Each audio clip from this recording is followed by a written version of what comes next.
Hello everyone, I welcome to all of you. Today in this video we are going to learn about the passive voice of modal verbs. Modal verbs की passive voice को आज हम learn करने वाले हैं कि modal verbs जिस sentences में आते हैं उनकी passive voice को हम कैसे बनाएं. तो modal verbs हम सब जानते हैं कि modal verbs हमारी कौन सी हैं. Can, may, might, could, should, would, will, must, used to, have to, has to, ये सब हमारी मॉडल वर्ब्स हैं. इसको हम ऑलरेडी जानते हैं, पहले से ही जानते हैं.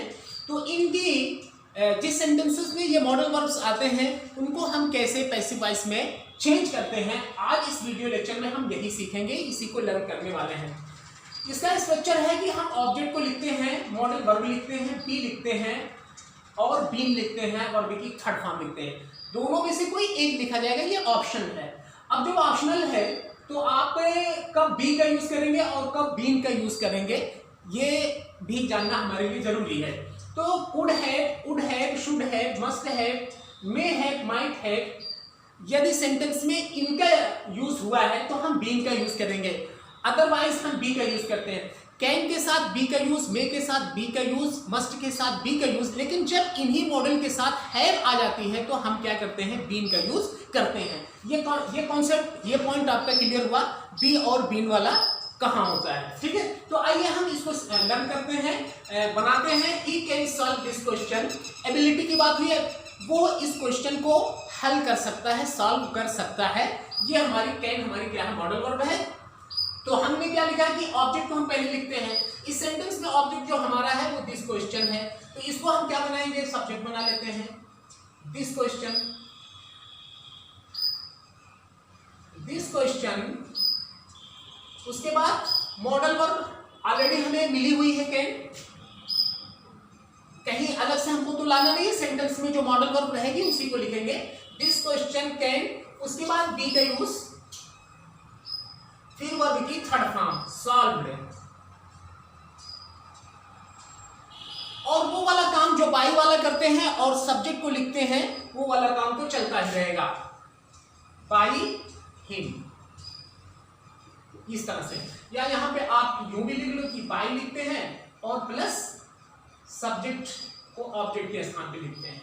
आप आगे चाहो तो बढ़ा सकते हो, ये तो काम कंटिन्यू बाई और सब्जेक्ट लिखा ही जाता है. द टीचर में punish you for it. Teacher आपको इसके लिए दंडित कर सकते हैं. ठीक है, सकते हैं. अब यहां पे एक बात देखते हैं, हमारा ऑब्जेक्ट क्या है, यू है, तो यू को हम लाएंगे सबसे पहले. हमारी मॉडल वर्ब आएगी में, द टीचर में मॉडल वर्ब, उसके बाद बी. बहुत इजी स्ट्रक्चर इसको आप लर्न कर लीजिए और खटाखट इसकी पैसिव वॉइस आप बना लीजिए. यू में बी पनिश्ड, वर्ब की थर्ड फॉर्म, यू में बी पनिश्ड फॉर इट, इसके लिए बाय द टीचर. इस बात के लिए कोई मतलब गड़बड़ काम जिसकी वजह से अध्यापक आपको सजा दे सकते हैं, कहा गया. I must raise this dispute in the court. मैं अवश्य इस मामले को, ठीक है, इस झगड़े को कहां उठाऊंगा, अदालत में उठाऊंगा. ठीक है, हर हाल में आई मस्ट. तो देखिए यहाँ पे रेज है और दिस डिस्प्यूट, ये हमारा क्या है, ऑब्जेक्ट है. तो इसको हम पहले लाते हैं, this dispute. This dispute must be का यूज, वर्ब की थर्ड फॉर्म रेज जो पहले से मौजूद है फर्स्ट फॉर्म में, उसका हो जाएगा रेज्ड. ठीक है, इन द कोर्ट.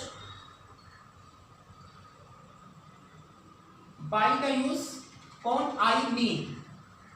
आई हमारा सब्जेक्टिव केस है, ऑब्जेक्टिव केस में इसका क्या होते हैं, मी इसका होता है. ठीक है, Y could they not read the title. वो क्यों उस शीर्षक को नहीं पढ़ सके, वे क्यों इस शीर्षक को नहीं पढ़ सके. ये हमारा इंट्रोगेटिव सेंटेंस है. एक्टिव वॉइस हमारी इंट्रोगेटिव सेंटेंस है, तो पैसिव वॉइस भी इंट्रोगेटिव ही सेंटेंस बनेगी. इसको तो हम पिछले ही वीडियो से लर्न करते चले आ रहे हैं कि पैसिव वॉइस, एक्टिव वॉइस जिस जैसी होती है वैसी ही पैसिव वॉइस होती है. क्योंकि हमारी जो मीनिंग होती है एक्टिव से पैसिव बनाने का, उसकी मीनिंग में कोई चेंजिंग नहीं होता है, उसके सेंस में कोई चेंजिंग नहीं होता है. सिर्फ उसका तरीका, उसका मैनर, उसका वे सिर्फ बदला हुआ होता है, उसकी शक्ल, उसके रूप को सिर्फ बदल दिया जाता है, उसके कहने का अंदाज सिर्फ अलग होता है, लेकिन जो उसकी थॉट्स होते हैं उसके थॉट्स में कोई चेंजिंग नहीं होती है। तो इसलिए हम ये इंट्रोगेटिव सेंटेंस है तो पैसिव वॉइस भी इंट्रोगेटिव सेंटेंस होगी। वाई से स्टार्ट है तो वाई से हम भी स्टार्ट करेंगे। कुड मॉडल वर्ब में आएगी ही आएगी, उसमें कोई वाई कुड ये लिखा, फिर उसके बाद हम क्या लिखेंगे, ऑब्जेक्ट को लिखेंगे the title, Y could the title, ठीक है, not be read by them,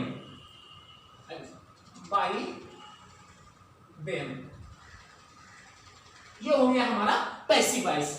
Why could they not read the title? Why could the title not be read by them? इस तरह से हम इसको क्या करते हैं, पैसिव वॉइस बनाते हैं। अगला हमारा है जिसमें I used to का यूज हुआ है, तो I used to play, ये हमारा सब्जेक्ट है, क्रिकेट यहाँ पे हमारा ऑब्जेक्ट है। मैं क्रिकेट खेला करता था, कब, यानी अब नहीं, पहले की बात हो रही है ना, पास्ट की बात हो रही है। तो क्रिकेट हमारा क्या बनेगा, ये हमारा सब्जेक्ट बनेगा। ऑब्जेक्ट को लिखेंगे, ऑब्जेक्ट पहले लिखते हैं, उसके बाद मॉडल वर्ब हमारी क्या आएगी, यूज टू इसमें है तो यूज टू को ही लिखेंगे, बी का यूज करेंगे, क्रिकेट यूज टू बी, वर्ब की थर्ड फॉर्म यहाँ पे तुरंत आएगी, played by me.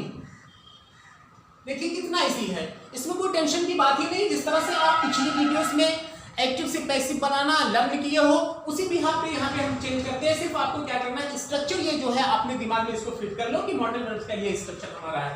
I will have to collect always 50,000 for this work. मुझे इस काम के लिए, कोई वर्क है, कोई काम आपके पास है या मेरे सामने है, यहाँ पे सब्जेक्ट आई है, तो क्या कहा जा रहा है कि 50,000 रुपए क्या करना है, इकट्ठे करने हैं, है ना।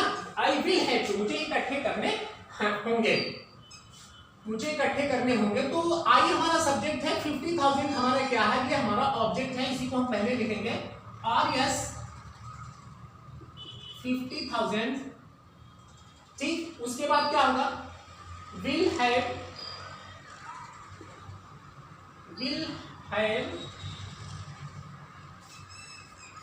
R S 50,000 will have to be collected for this work by me। Clear हुआ ना। ये will have to ये हमारी मॉडल वर्ब है, ये हमारी मॉडल वर्ब जो है will have to है। आप will have को नहीं कह सकते हो, टू कलेक्ट आपका इन्फिनेटिव नहीं है। अगर इस टू को कलेक्ट के साथ आप जोड़ते हो तो क्या हो जाती है, इन्फिनिटिव बन जाती है। लेकिन ये हमारी model verb will have to है, विल हैव टू, उसके बाद हमने क्या लिखा है, बी का यूज किया है, और फिर वर्ब की third form. Clear, for this work by me. अगला हमारा है, he would have given them good advice. He would have given them good advice, वो उन्हें अच्छी सलाह दिया होता, वो उन्हें अच्छी सलाह दिया होता का सेंस निकल रहा है, ठीक है ना। तो आइए हम इसको देखते हैं। हमारा देम क्या है, ऑब्जेक्ट है, गिवन के बाद मिल रहा है, यानी वर्ब के बाद ऑब्जेक्ट। तो देम की हम लिखेंगे, ऑब्जेक्ट लिखेंगे इसको दे, क्योंकि सब्जेक्ट के स्थान पे लिखा जा रहा है, प्लेस पे। तो दे वुड हैव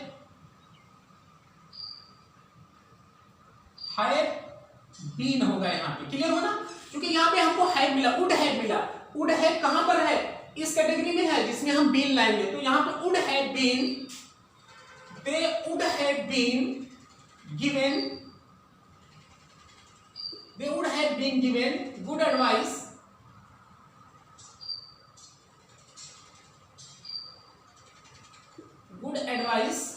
by him। अगला एग्जांपल हमारा है, you should not have play your brother all the time। आपको अपने भाई को हर समय खेलने नहीं देना चाहिए था, ठीक है, खेलने नहीं देना चाहिए था, ये सेंस हमारा निकल रहा है। तो इसको देखिए हम क्या कहते हैं, क्योंकि यहाँ पर भी शुड हैव आ रहा है, तो शुड हैव यानी मॉडल के साथ हैव भी आ रहा है, जो हमारी हैव आने की वजह से इसमें जो पैसिव में बीन का यूज होगा। योर ब्रदर ये हमारा क्या होगा, ऑब्जेक्ट है जो सब्जेक्ट के प्लेस पे लिखा जाएगा। Your brother model should not have been, verb की third form played all the time by you. ये हमारी क्या हुई, पैसिव वॉइस हुई। तो इस तरह से हम मॉडल वर्ब की पैसिव वॉइस बनाते हैं। इतने एग्जाम्पल के साथ मॉडल वर्ब की पैसिव वॉइस बनाना प्रूव हुआ है। आगे जो है आप इसको जो है ज्यादा से ज्यादा एग्जाम्पल लेकर इसको मतलब जो है प्रैक्टिस करते रहिए, जिससे मॉडल वर्ब से या किसी भी तरह की पैसिव एक्टिव वॉइस का पैसिव वॉइस बनाना आप आसानी से सीखते रहे, इसको कंटिन्यू करते रहिएगा। अगला हम देखते हैं इंफिनिटिव की पैसिव वॉइस बनाना।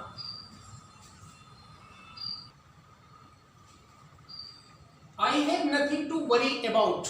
आई हैव नथिंग, मेरे पास कुछ भी नहीं है, टू वरी अबाउट, चिंता करने की, यानी चिंता करने के लिए, फिक्रमंद होने के लिए मेरे पास कुछ भी नहीं है, परेशान होने के लिए मेरे पास कुछ भी नहीं है।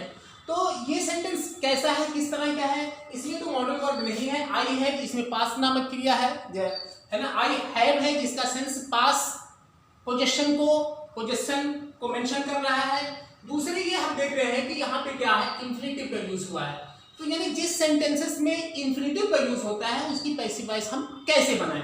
इंफिनिटिव वाले सेंटेंसेस में टू वर्ब की फर्स्ट फॉर्म से बनता है, ये हम जानते हैं। यानी इंफिनिटिव का माने यही है, इंफिनिटिव मीन्स यही है, टू प्लस वर्ब की फर्स्ट फॉर्म। तो इसको हम क्या करते हैं, टू बी और वर्ब की थर्ड फॉर्म चेंज करते हैं। जैसे टू वरी है, इसको हम यूं कर देंगे to be worried,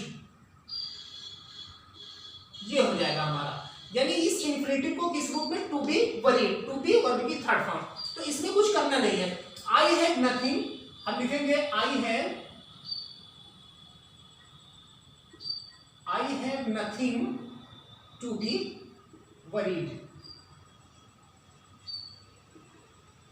I have nothing to be worried. यानी इसमें आप वो नहीं करोगे कि ऑब्जेक्ट को सब्जेक्ट, सब्जेक्ट को ऑब्जेक्ट, ये नीड इसमें नहीं होती है, ठीक है। यानी इंफिनिटिव वाले सेंटेंसेस को हम इसी तरह से चेंज कर देते हैं। इसमें ये नहीं करते हैं कि ऑब्जेक्ट को पहले लाए और सब्जेक्ट को बाद में बाई लगाकर लिखें, ये वाला खेल यहाँ पे खत्म हो जाता है, ठीक है। I have nothing to worry about, मुझे उसके बारे में चिंता करने की जरूरत नहीं है, तो इसका बनेगा I have nothing to be worried.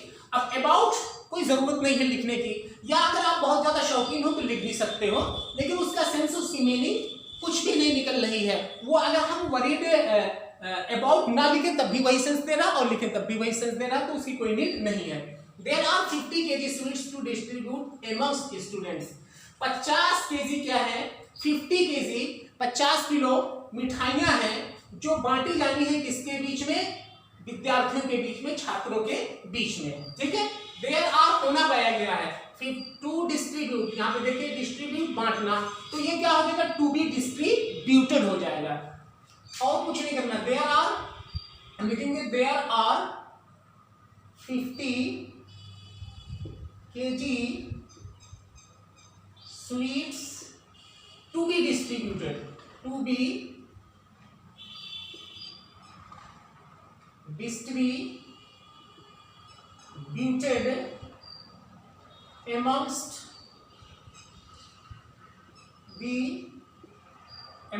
student, ठीक है। इस तरह से हम करते हैं, यानी जहां पे इंफिनिटिव होता है उसी को क्या करते हैं, टू बी थर्ड फॉर्म के साथ उसको चेंज करते हैं, बाकी किसी भी पार्ट में उसकी चेंजिंग नहीं होती है।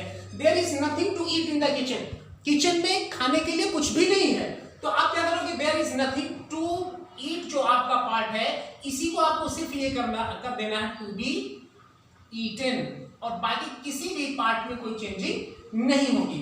अगला है you have to study every day, आपको प्रतिदिन या रोजाना डेली क्या है, पढ़ना है, ठीक है, पढ़ना है। To study, to be studied हो जाएगा, और कुछ भी नहीं करना है, वर्ब की थर्ड फॉर्म। यानी बस इतनी ही चेंजिंग इंफिनिटिव वाले सेंटेंसेस में हम क्या करते हैं, इसके अलावा किसी भी पार्ट में कोई चेंजिंग नहीं होता है।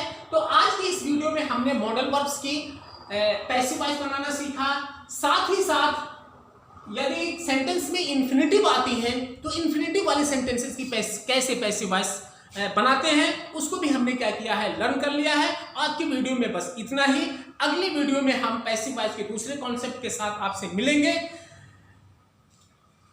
स्टूडेंट्स, मैं आप सबसे ये उम्मीद करता हूं कि ये वीडियो आपको पूरी तरह से अंडरस्टूड हो चुकी होगी और आप इस वीडियो का पूरी तरह से नोट्स रेडी कर चुके होंगे। एमंग्स, यहाँ पे देखिए एक बात भूल गया, आप एमंग मीन्स होता है बीच में, बिटवीन बीच में और एमंग्स बीच में। इस कॉन्सेप्ट को आपको जो है मैं बता चुका हूँ प्रीपोजिशन वाली क्लास में कि बिटवीन दो के लिए और एमंग्स्ट दो से अधिक के लिए होता है, ज्यादा के लिए होता है। तो एमंग का यूज जब दो से ज्यादा हो और वो पता हो 50, 60, 70 इस तरह से अगर पता होता है तो हम करते हैं, और अगर वो संख्या मालूम नहीं है तो उसके लिए हम एमंग्स का यूज करते हैं। जैसे यहाँ पे स्टूडेंट्स, विद्यार्थियों की संख्या मालूम नहीं है, इसलिए एमंग्स का यूज होता। अगर यही संख्या हमें मालूम होती 1000 की, 1000 स्टूडेंट्स, तो यहाँ पे क्या हो जाता, एमंग हो जाता। क्लियर हुआ? तो इस तरह से हम एमंग्स का यूज कहाँ करते हैं और एमंग का यूज क्या करते हैं। ये प्रीपोजिशन से रिलेटेड आपको कोई भी कंफ्यूजन अगर है तो मेरी जो है प्रीपोजिशन वाली वीडियो को आप देखिए, वहां पे वो क्लियर हो गया। तो thank you very much for watching this video.